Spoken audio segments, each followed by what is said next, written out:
Special কড়াই চিকেনের এই রেসিপিটা তৈরি করতে খুবই কম সময় লাগে, খেতে দুর্দান্ত।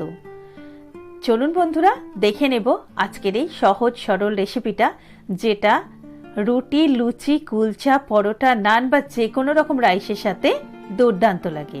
অসাধারণ স্বাদের এই রেসিপিটা তৈরি করতে খুবই কম টাইম লাগে।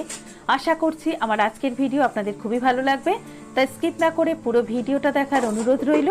আর ভালো লাগলে প্লিজ ফ্রেন্ডস আর ফ্যামিলি সার্কেলে শেয়ার করার জন্য অনুরোধ জানালাম। আর অবশ্যই করে আমার ভিডিওতে একটা লাইক দেওয়ার অনুরোধ জানালাম। পুরনো দর্শক বন্ধুদেরকে পাশে থাকার অনুরোধ জানিয়ে নতুন দর্শক বন্ধুদেরকে স্বাগত জানিয়ে শুরু করব আজকের ভিডিও। ওয়েলকাম টু দীপার ডায়েরি। আজকে আমি আপনাদের সাথে শেয়ার করব স্পেশাল কড়াই চিকেন, যেটা বানানোর জন্য এখানে আমি 1 কিলো চিকেন নিয়ে নিয়েছি। প্রথমেই ম্যারিনেট করার জন্য দিয়ে দিলাম 1 চামচ নুন আর 1 চামচ লঙ্কার গুঁড়ো। দিয়ে দেব আমি 1 চামচ আদা রসুন বাটা আর 1 টেবিল চামচ টক দই। সমস্ত মশলাগুলো দিয়ে আমি মাংসটা ভালোভাবে মাখিয়ে নেব। ম্যারিনেট করার জন্য রেখে দেব 2 ঘন্টা। আপনার হাতে সময় থাকলে আপনি 3 থেকে 4 ঘন্টাও এটাকে রেখে দিতে পারেন। ভালোভাবে আমি এটাকে মাখিয়ে নিয়েছি। এরপর ঢাকা দিয়ে দেবো, 2 ঘন্টার জন্য রেখে দেব। আমি এবারে কড়াই চিকেনের মশলাটা তৈরি করব। তার জন্য গ্যাসের মধ্যে একটা কড়াই বসিয়ে দিয়ে এর মধ্যে দিয়ে দিলাম 1/2 চামচ গোটা জিরে, 1/2 চামচ ধনে, 1/2 চামচ মৌরি, 5-7টা গোলমরিচ, একটা দারচিনি যেটা আমি টুকরো করে নিয়ে দিয়েছি, 2টো ছোট এলাচ, 4-5টা লবঙ্গ, দিয়ে দেব আমি 4-5টা লঙ্কা, শুকনো লঙ্কা, আর একটা তেজপাতা ভেঙে নিয়ে দিয়েছি। সমস্ত শুকনো মশলাগুলোকে আমি ভেজে নেব। যতক্ষণ একটা ফ্লেভার বের হচ্ছে ততক্ষণ আমি এটাকে ভাজতে থাকবো। খুব ভালোভাবে এটাকে ভেজে নিয়ে আমি একটা প্লেটের মধ্যে ঢেলে এটাকে ঠান্ডা করে নেব।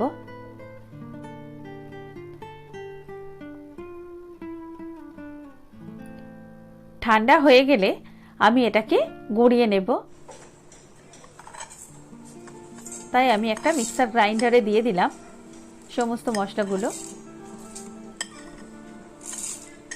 এরপর আমি এটাকে গুঁড়িয়ে নেব। খুব ডাস্ট করে গুঁড়োবো না, একটু এইভাবে এইভাবে আমি গুঁড়িয়ে নেব। এরপর চলে যাব আমি নেক্সট স্টেপে। আমি আরও একটা পেস্ট তৈরি করব। আমি এখানে 2টো টমেটো দিয়ে দিয়েছি। টমেটোটা আমি পিউরি করিয়ে নেব। টমেটোটা আমার পিউরি করে নেওয়া হয়ে গেছে। এরপর গ্যাসের মধ্যে একটা কড়াই বসিয়ে দিয়ে তার মধ্যে আমি 2 টেবিল চামচ তেল দিয়ে দিলাম। তেলটা ভালোভাবে যখন গরম হয়ে যাবে তখন এর মধ্যে 2টো পেঁয়াজ আমি পুরো খুলে খুলে নিয়েছি পাপড়ির মতো, আর একটা ক্যাপসিকাম আমি চৌকো চৌকো করে কেটে নিয়েছি। 40 থেকে 50 সেকেন্ড এটাকে আমি ফ্রাই করে নেব। খুব বেশিক্ষণ ফ্রাই করব না, 40-50 সেকেন্ড ফ্রাই করে নিয়ে আমি এগুলোকে তুলে নেব। একেবারে কালারটা যেন চেঞ্জ না হয় সেই রকম ফ্রাই করে আমি এটাকে তুলে রেখে দেব।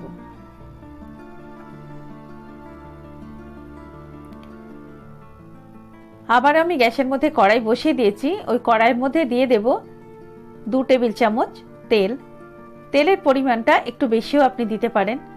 এরপর আমি একটু জিরে দিয়ে দিলাম 1/2 চামচ আর একটা তেজপাতা ভেঙে নিয়ে দিলাম।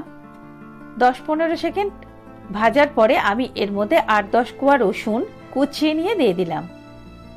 এরপর আমি 3টে পেঁয়াজ খুব ছোট ছোট টুকরো করে কুচিয়ে নিয়েছি, মিহি করে কুচিয়ে নিয়েছি। পেঁয়াজগুলো দিয়ে আমি ভাজতে থাকবো যতক্ষণ না পেঁয়াজের কালারটা চেঞ্জ হয়ে যায়।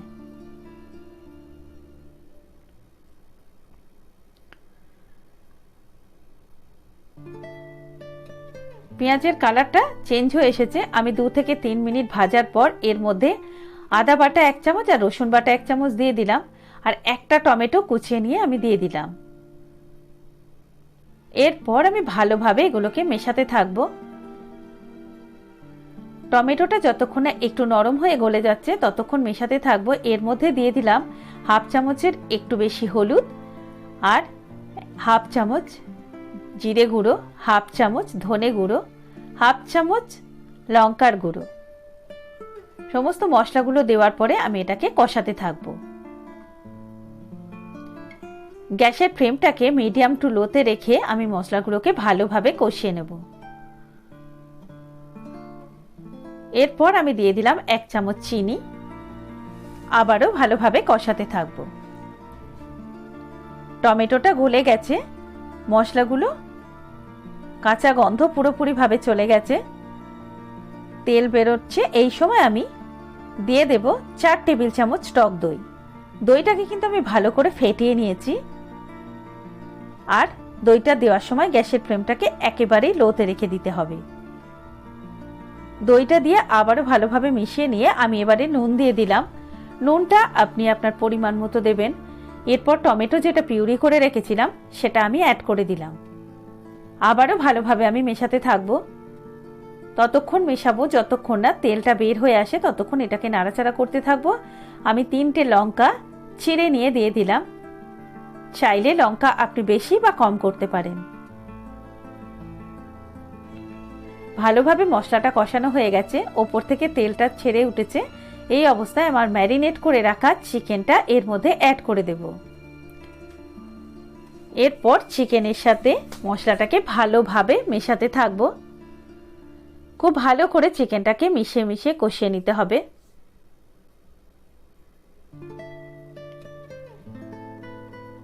সাত আট মিনিট ধরে চিকেনটা এইভাবে আমি কষাতে থাকবো।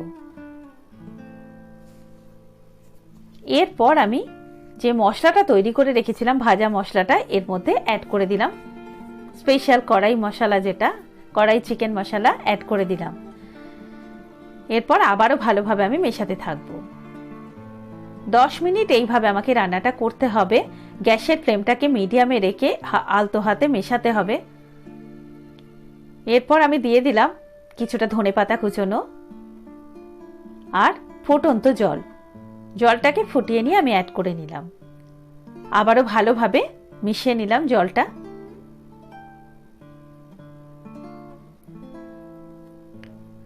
ঢাকা দিয়ে রেখে দেব 15 মিনিটের জন্য। ফুটে যাওয়ার পরে গ্যাসের ফ্লেমটাকে একটু মিডিয়াম করে রেখে দেব। 15 মিনিট পরে ঢাকনাটা খুলে দেখে নেব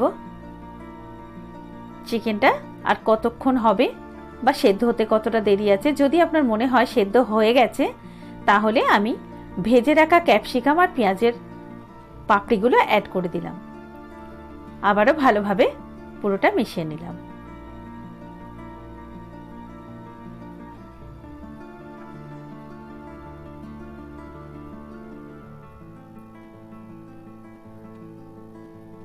ঢাকা দিয়ে রেখে দিয়েছিলাম। এরপর আমি সার্ভ করে দেখাবো। তাহলে দেখুন বন্ধুরা, কত সহজে কত সুন্দরভাবে তৈরি হয়ে গেল স্পেশাল কড়াই চিকেন। অবশ্যই একবার তৈরি করুন। আর কেমন লাগলো কমেন্ট করে আমাকে কমেন্ট বক্সে জানাতে ভুলবেন না। ভালো লাগলে ফ্রেন্ডস আর ফ্যামিলি সার্কেলে শেয়ার করার জন্য অনুরোধ জানালাম। আর নিত্য নতুন এই ধরনের ভিডিও পাওয়ার জন্য অবশ্যই আমার চ্যানেলটা সাবস্ক্রাইব করে নিয়ে আমার সাথে থাকবেন। পাশে থাকা বেল নোটিফিকেশনটা অন করে দিয়ে অলে ক্লিক করে দেবেন, যাতে যখনই আমি কোনো নতুন ভিডিও আপলোড করব তার নোটিফিকেশন আপনাদের কাছে পৌঁছে যায়। ওপর থেকে ছড়িয়ে দিলাম ধনেপাতা কুচোনো আর গরম মশলা। এরপর সার্ভ করে দেখাবো। তাহলে আর দেরি না করে চটপট করে তৈরি করে ফেলুন স্পেশাল কড়াই চিকেন আর এনজয় করুন সবার সাথে। ওপর থেকে আমি একটু আদা স্লাইস করে নিয়ে দিয়ে দিলাম আমি ধনেপাতা কুচোনো। এতক্ষণ আমার সঙ্গে থাকার জন্য অনেক অনেক ধন্যবাদ। ভালো থাকবেন। দেখা হবে আবার নতুন কোনো ভিডিও নিয়ে। ধন্যবাদ।